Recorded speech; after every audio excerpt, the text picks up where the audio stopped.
Hey everyone, I have joined yet another Wi-Fi draft league for Pokemon Scarlet and Violet. This time, I'm participating in the EDC Ignite Division Season 13. I have a really fun team, and this video is going to break down the choices I made during draft and some expectations I have for the season. Let's just jump right into the analysis and see what I've got in store for you. Okay, so I just have a couple of notes I'd like to get into before I discuss the picks that I made here. First is that this league is a little bit special in that some high-tier draft picks like Gouging Fire, Iron Valiant, and Dragapult are banned. So while there's still going to be plenty of good Pokemon available, a lot of the best have been taken out of the draft pool just to kind of force some of the lower tier picks to shine a little bit more, which I think is a good thing. The next thing is that I really came into this draft with no plan. I typically don't really have a draft plan going into draft leagues. I just kind of draft based on vibes and see where that takes me. Usually I end up with honestly pretty mediocre teams, and although I wouldn't say my team is perfect by any means, I think the team that I've managed to pick up here is really cool, and so despite coming in with no plan, I think I have something that I can very much work with. So let's start with my round 1 pick. I've played in quite a few draft leagues that have limited the draft pool in some way or another. And one of the things that always sticks out is that you really need a good fairy type Pokemon, as fairies are pretty essential for a lot of drafts, and there's not that many good fairy type Pokemon, especially since this is a Wi-Fi draft league. This isn't Nat Dex. We're gonna want to have some really good fairy type Pokemon. So I was looking for high tier fairies when it came to my pick. I think I was somewhere around like 9th or 10th in the draft of like 14 people, so not great, but not horrendous either. And I was able to pick up a really solid round 1 fairy type in Clefable. Clefable is a very solid Pokemon to start a draft off with. Although it's a Pokemon that I've had mixed success with this generation, I think Clefable is very valuable because it can fill so many roles for a team. Whether that's setting hazards with Stealth Rocks, providing utility with moves like Thunder Wave and Knockoff, or just being a late game win condition with options like Calm Mind. Clefable is a very solid base to build off of, and it not only secures me a little bit of hazards with Stealth Rocks, but also a really solid fairy type that I can work off of my draft. So really great start here. For my round 2 pick, I wanted a Pokemon that could complement Clefable really well, and ideally I get a really solid offensive Pokemon. Clefable in its own right can do some work offensively, but that's not really what you pick it for, so I ended up picking up Latias round 2. Latias is a really cool Pokemon to have in this league. I think Latios was banned. I don't remember for sure, but Latias was available, and I definitely wanted a really strong Dragon-type Pokemon, and Latias can more than do that. Yeah, it's not the strongest out there, but having 110 speed and 110 special attack when a lot of the upper echelon of Pokemon are out of the pool is definitely really good, and with a lot of potential both offensively and defensively, Latias can be a very flexible member of the team. Whether that's being a Scarfmon, maybe a Spexmon, doing some setup with Calm Mind, or having some other form of utility, I know that Latias is going to be a really good Pokemon for my build, and one that it adds to Clefable by sort of being 2 parts of the Fairy Dragon Steel Core, which is really nice. So it just felt like a really solid pickup here. For my round 3 pick, I wanted to get a really solid Terra Pokemon, and one that I knew could come to a lot of matches. So I looked through what options were available, and I ended up settling on Volcanion. So Terra Volcanion is extremely scary. It's got a really good special attack stat, and though it's not the fastest Pokemon out there, it does have Flame Charge to help alleviate that somewhat, and outside of that, it's just pretty bulky with options like Assault Vest or just bulk invested with heavy duty boots or something like that. With Terra, I'm able to use Volcanion's really great offensive stats to just fire off really strong attacks, whether that's a Terra Water Steam Eruption, maybe a Terra Fire Fire Blast or Overheat, or I can lean into Volcanion's unique typing plus access to Water Absorb to terrestrialize into a type that really benefits from having Water Absorb, such as Ground, for instance. I figured Terra Volcanion, although it's not the most flexible Pokemon out there, was still a good pickup, as it's not only a pretty solid Water-type Pokemon, but it forces a lot of prep from my opponent, as they really need to have a sturdy special attack resisting Pokemon in order to really handle it. So I felt as though Volcanion was a really solid pickup here. If you've noticed one thing though, my team is incredibly specially offensive. Yes, Volcanion and Latias can kind of go physically offensive, but that's not really what they're designed for, so I really wanted my next few picks to help round out that other offensive category. Although I also really wanted to get a good Steel type, as at this point in round 4, a lot of the very best Steel types are gone, and I want to pick up a decent Steel type before I have to settle for something lower tiered. And so I ended up going with Tinkaton to help fulfill that.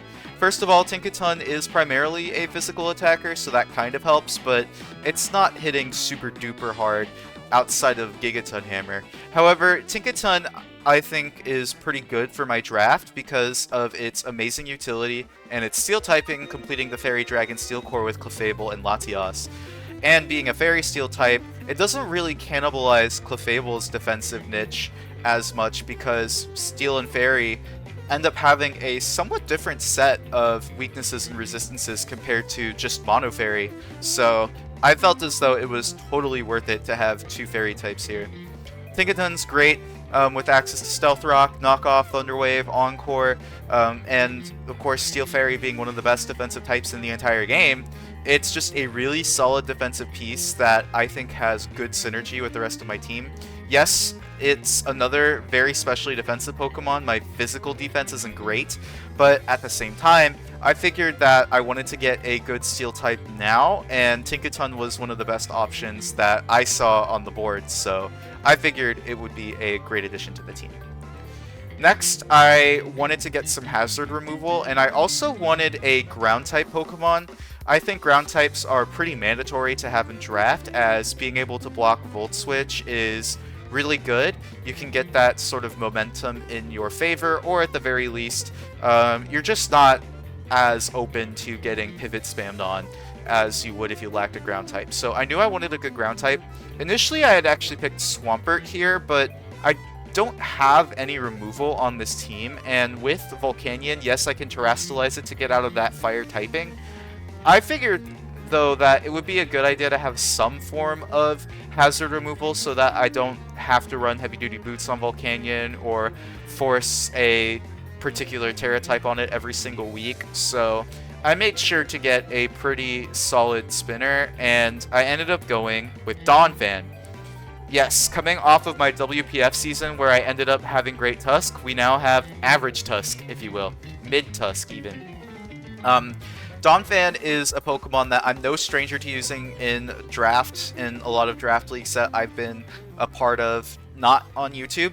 Donphan is really fantastic. It has a really solid defensive profile, especially for my team, where I didn't have the best physically defensive options beforehand, nor did I have the best physically offensive options either, and Donphan kind of handles both, which is really nice. It can also set rocks. This is my 3rd rocker of the draft, although I didn't draft it necessarily intending to set rocks, but I knew I did want to have that option.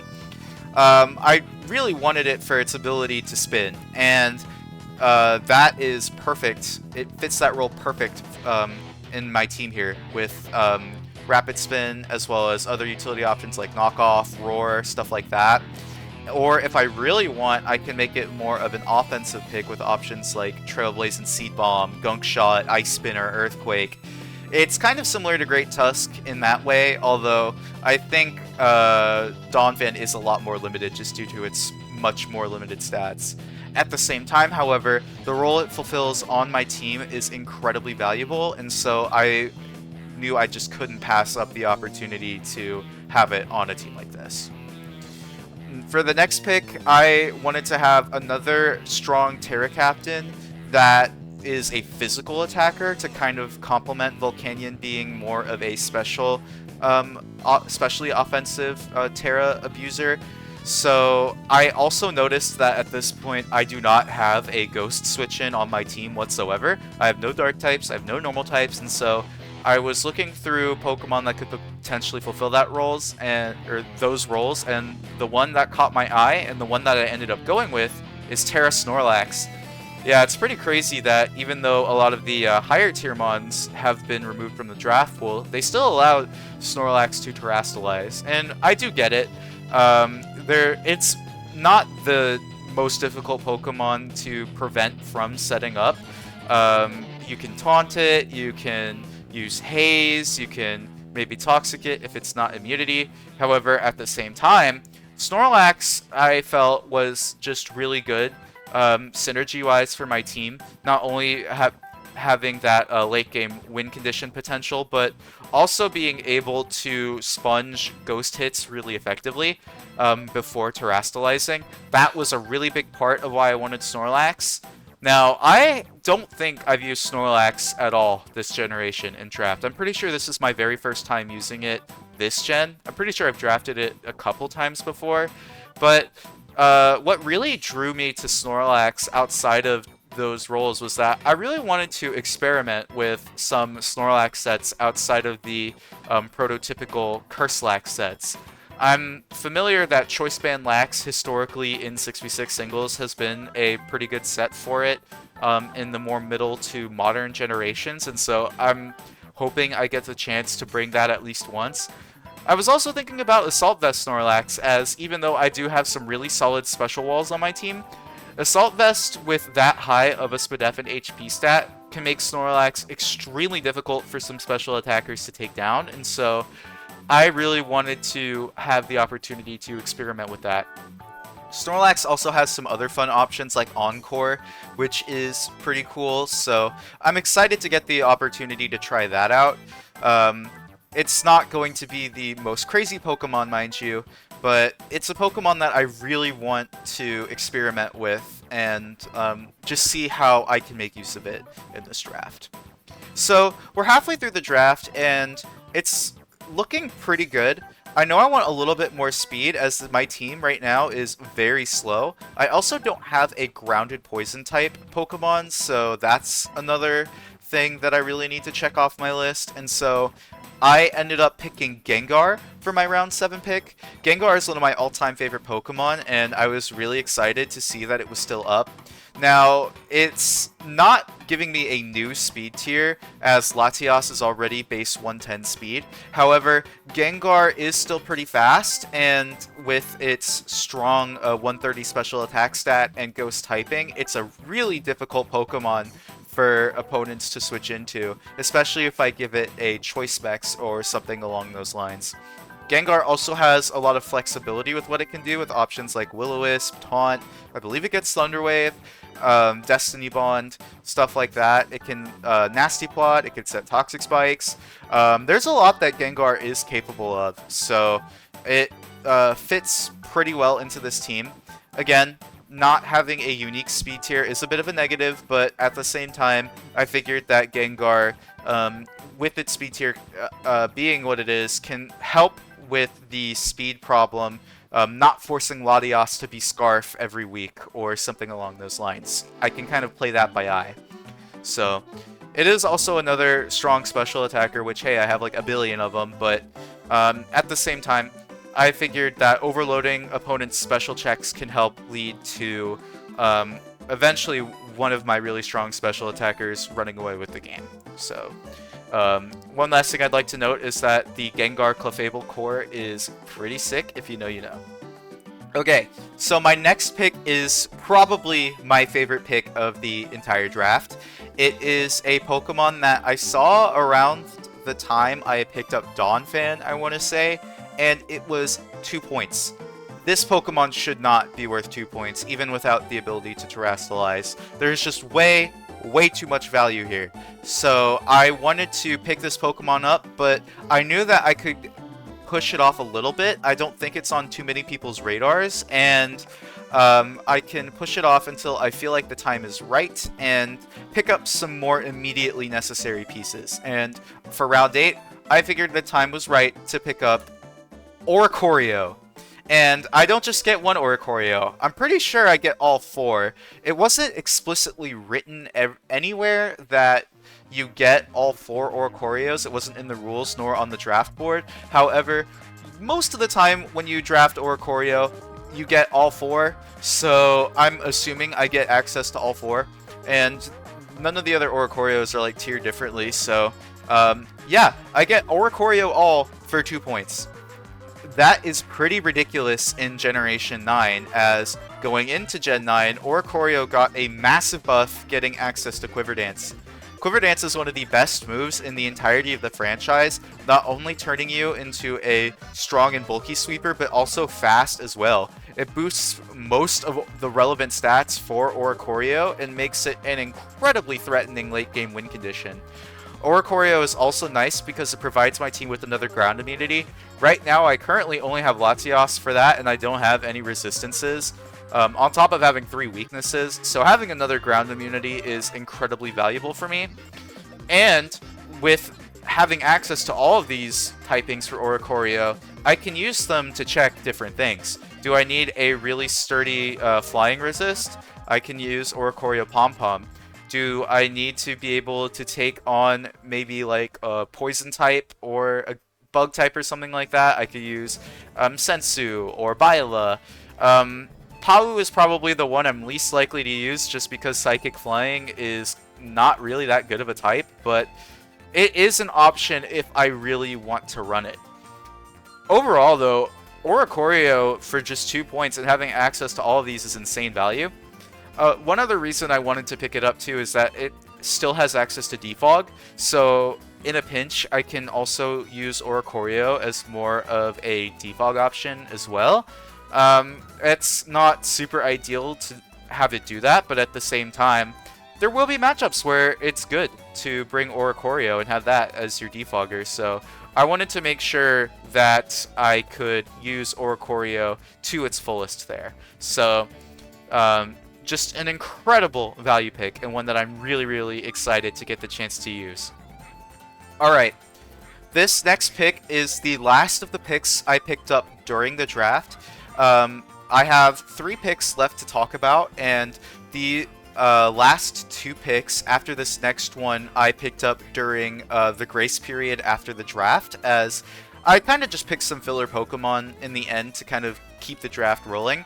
But for my next pick, I wanted another Pokemon that could help me take on ghost attacks, kind of, while also just being a really strong physically offensive Pokemon, and I had to pick up this Pokemon. It's one of my all-time favorites. It's Crawdaunt.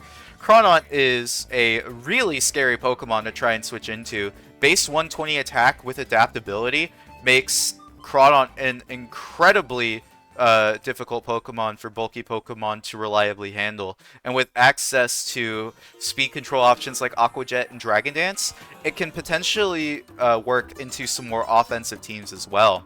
It's another water type, but I felt comfortable drafting it alongside Volcanion as I have pretty decent electric resists on my team already, and they don't really share that grass weakness, so I wasn't too concerned about that. Crawdaunt also gives me another really solid physically offensive threat, as right now really only Donphan and kind of Snorlax and Tinkaton can do that, so having a more immediate physically offensive threat is extremely valuable for me. So really, really excited to use Crawdaunt here. Alright, for the next Pokemon, this Pokemon actually ended up getting dropped from someone else's team in Grace. It got picked during the draft, and I didn't really have my eye on it, but when I saw it became available during Grace, I figured that this would be the perfect Pokemon to help patch up the physically offensive hole in my team. I wanted something that was a little bit faster, and Terrakion was available. That's right, we got Terrakion, and this Pokemon is just so difficult to switch into. Its stab combination of rock plus fighting is incredible. It has access to stealth rock for that little bit of utility. It can sweep with access to sword stance, or it can just break, kind of similar to what Crawdon is doing. Terrakion also has a speed tier that, though very similar to Gengar and Latios, again, also is just different enough to be able to force some Pokemon to prep in a different way, while also being able to be a reliable Scarfer should I want that. Terrakion was an incredible pickup for my team, one that I was really excited to get in Grace, and one that I'm expecting to put a lot of work in this season. Alright, for my last pick, I ended up going with another one of my specialties. This is a Pokemon that I draft all the time, one that I'm very comfortable with using, one that I just love what it brings to almost any team. It's Hisuian Electrode. Hisuian Electrode is a really cool Pokemon, and it turned Electrode from a Pokemon that I just never really cared about to a Pokemon that I adore drafting. It's not the most bulky Pokemon, it's not the most offensive, but this is speed control if I've ever seen it. Having Hisuian Electrode already makes it more difficult for my opponent to bring some of those mid-tier Scarfers, as Hisuian Electrode speed tier lets it outspeed those and potentially get the jump on them. Hisuian Electrode is just also nice because it gives me an actual electric-type Pokemon. Yes, I do have Oricorio Pom-Pom, but that I can only bring one Oricorio each week, and if I want to have another Oricorio, I don't really have an electric type, plus Oricorio only barely counts, so being able to have an actual electric type with Volt Switch is really good. And Hisuian Electrode, with its grass typing, not only gives it a neutrality to ground, which is really cool, but it also gives me a way to hit ground types for super effective damage, which is nice. On top of that, you have utility options like Thunder Wave, Leech Seed, and Taunt that Hisuian Electrode can employ to really mess with some bulkier options. So it's a really, really cool Pokemon, one that I've picked so many times this generation, one that I see myself drafting really, really often, and regardless of if it's able to Terrastalize or not, and of course I don't have it as one of my Terra Captains, so this will not Terrastalize this season, I still adore it, and I am really excited to have the opportunity to use it again. So, that is my team for the EDC Ignite Division Season 13 Draft League. Overall, I'm really happy. I have a lot of mons that I'm really excited to use, and a lot of Pokemon that I've used before, as well as some Pokemon that I haven't used too much this generation. Pokemon like Gengar, Terrakion, Snorlax, Volcanion. Those are ones that I haven't used too terribly much. Volcanion's kind of in that middle, whereas Pokemon like Hisuian Electrode and Donphan are ones that I'm very, very comfortable with using. So I have a good mix of comfort and experimentation here that I think will really carry my team forward. For the most part, I really like this team. It is a little bit lacking in terms of hazard removal, as my only options are Donphan and Oricorio, and it is a touch weak to ground, as I only have 2 immunities to it, Latias and Oricorio. My grass type doesn't resist ground, so that's not ideal, but I do have some Terra Captains that can help me with that, and because I do have just really solid bulky Pokemon overall, it's not something that I'm too terribly worried about. In the beginning, my team's offensive profile was looking very sus, but ultimately, in picking up Terrakion and Crawdon, I think I really rounded out my team's offensive potential in a way that I think I can really bring out the potential of. So I'm really excited to put these Pokemon to work and see what I can't cook up for this season. So that is my analysis for the EDC Draft League. Thank you all so much for watching, and I will catch you all next time for my Week 1 match. And LET will be up relatively soon as well. See y'all.